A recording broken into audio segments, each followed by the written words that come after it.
मुबारक हो उन 10,000 के टेबल लगाने वालों को। इलेक्शन की तारीख करीब है, 26 नवंबर से पहले नई हुकूमत बन जाएगी। 10,000 का टेबल, और वो कॉन्ट्रैक्टर ख़वातीन जो बुरखे में आती हैं, जो साड़ियों में आती हैं 500-500 वाली, उनको भी मुबारक हो। एक अच्छा रोज़गार इलेक्शन के ज़माने में आपको मिल जाएगा। वो बड़े बड़े टावरों में जिनकी कीमत ज़्यादा होती है, उनके टावरों में बिरयानी पहुंचाई जाएगी और 25-30-50 हज़ार रुपये के एनवलप आएंगे, वो भी मुबारक हो। इलेक्शन करीब है, आप लोगों की रोकड़ी है। लेकिन देखिए होता क्या है, अच्छा ये सारे लोग 5 साल तक इनकी ज़िंदगियों में बरकत नहीं होती। वही लोग जो पिछले इलेक्शन में 350, 400, 500 रुपये लेके रेडियो में झंडे बैनर उठा के चलते थे, वो तो मज़दूर हैं बेचारे। फिर वो 10-10 हज़ार वाले जो टेबल लगाने वाले, इनकी ज़िंदगी में तरक्की नहीं आती, क्योंकि ये उस गुनाह के हिस्सेदार होते हैं जो गैर ज़रूरी तौर पर पूरे असेंबली कॉन्स्टिटेंसी में नगर सेवक के वक्त और दूसरी जगहों पर हम पर मुसल्लत होते हैं, उसके वो ज़िम्मेदार होते हैं, उनकी जड़ों में ये पानी देते हैं। खैर देखिए, अभी मैं बात करूं किस तरीके से लूट मचाई जाती है। आप सल्लल्लाहु अलैहि वसल्लम की हदीस है कि मज़दूर की पसीना सूखने से पहले, मज़दूर का पसीना सूखने से पहले उसकी मज़दूरी उसे अदा कर देनी चाहिए। लेकिन ये तो मज़दूरों की मज़दूरी में चोरी करने वाले लोग, मुंबई महानगर पालिका में मैं जहाँ रहता हूँ वहाँ की बात करूँगा, बी वार्ड और ई वार्ड। हमारे ई वार्ड में, वार्ड नंबर 213 में 7 या 8 NGO है।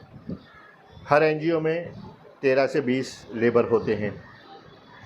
बी वार्ड में 22 से 27 NGO है, वहाँ पे भी मतलब यही 20, 18, 15, 16 इस तरीके से लेबर होते हैं।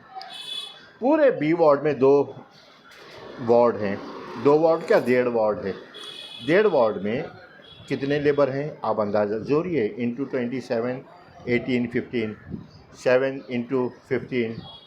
अगर ये सारे लेबर दिन में लग जाएं या रात में किसी भी वक्त काम पे लग जाएं, तो किसी भी जो जहाँ पे सफाई नहीं होती, उस सफाई के ना होने का सवाल ही नहीं होता। लेकिन होता क्या है, ये NGO करते क्या है, अच्छा इनको मिलता है NGO को 650 रुपये के लगभग, मज़दूरों को देते हैं 300।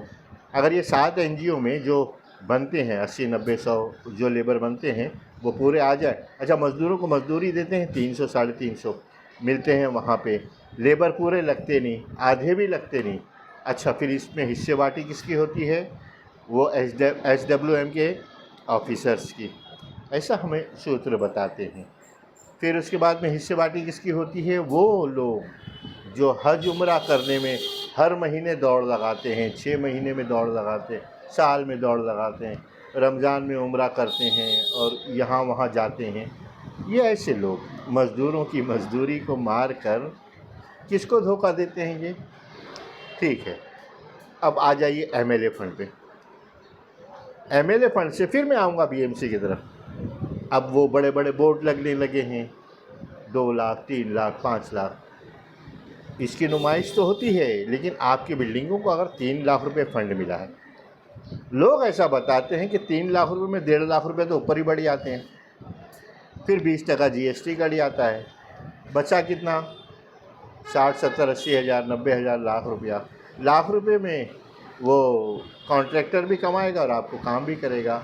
इस नुमाइश के बदले हमारे विधायक जी को, आमतौर पे बात हो रही, विधायक जी को, नगर सेवक जी को, सारे लोगों को ये पूछना चाहिए कि आपने जो पैसे हम पर लगाए हैं, वो पैसे पूरे लग रहे हैं कि नहीं लग रहे हैं। कोई नहीं लगता, कहीं नहीं लगता, मजबूरी है आदमी को, मतलब गरीबी है, परेशानी है, चलो 2 लाख 3 लाख में भले 50-60 हज़ार का काम होगा, काम तो होगा, इस तरीके से काम हो जाता है, वो सारी चीज़ें हो जाती। मुंबई महानगर पालिका में अब ये आप देखिए, मतलब आप इतने सालों से लोग MLA होते हैं, ये इनको पूछ नहीं सकते कि कहते हैं ईमानदारी से काम करना होना चाहिए। अरे होना क्या चाहिए, 50 आधा तो वहीं बढ़ गया, 20% BST में चला गया, और क्या बटेगा। अरे आप लाओ कोई ईमानदारी वाली पॉलिसी, नहीं कर सकते ये लोग। मुंबई महानगर पालिका, अभी हमारे यहाँ देखिए, मैं 213 की बात करूँगा, इतनी हाउस गलियाँ हैं, एक हाउस गली 3 साल बाद दुरुस्त होती है। 3 साल में जो काम होता है 3 लाख 4 लाख रुपए का काम होता है, 3 लाख 4 लाख रुपए में अच्छा, मुंबई महानगर पालिका का भी वही हाल है। 50% कटा, 20% GST, 30% में काम करना है। अच्छा, वो DLP होती है, 3 साल तक उस कॉन्ट्रैक्टर की गारंटी होती है, लेकिन कॉन्ट्रैक्टर क्यों करेगा? वो पता नहीं कॉन्ट्रैक्टर कर देता है या पार्टनर है। ये सारे हालात बने हुए हैं। तो आप असल में वोटर जब तक जागरूक नहीं होगा तब तक कुछ नहीं होगा। वोटर को जागरूक होना पड़ेगा। आप इन नुमाइशी इस दौर से निकलना पड़ेगा। आप चुप क्यों रहते हैं कि अरे मेरा क्या है, या बाजू वाले का, इनका उसका? बाजू वाले का नहीं, आपकी जिम्मेदारी बनती है। अगर आपके मुंह में ज़बान है, आपकी खामोशी भी गुलामी की अलामत है, आपकी खामोशी भी उस चोरी में हिस्सेदार है, आपकी खामोशी भी ये बताती है कि आप सिर्फ किसी एक को बड़ा नहीं मानते, अल्लाह को बड़ा नहीं मानते। आप समझते हैं कि मैं कुछ बोलूँगा तो मेरा नुकसान हो जाएगा। आपको हक बोलने और सच बोलने के लिए पैदा किया है। आप इस तरीके से डर कर खामोश रहेंगे तो ये चोरों की चोरियां बढ़ती रहेंगी, इनके वो कॉलर जो है वो टाइट होते रहेगी, और ये बराबर आपके यहाँ चोरी करते रहेंगे। जय हिंद, जय महाराष्ट्र।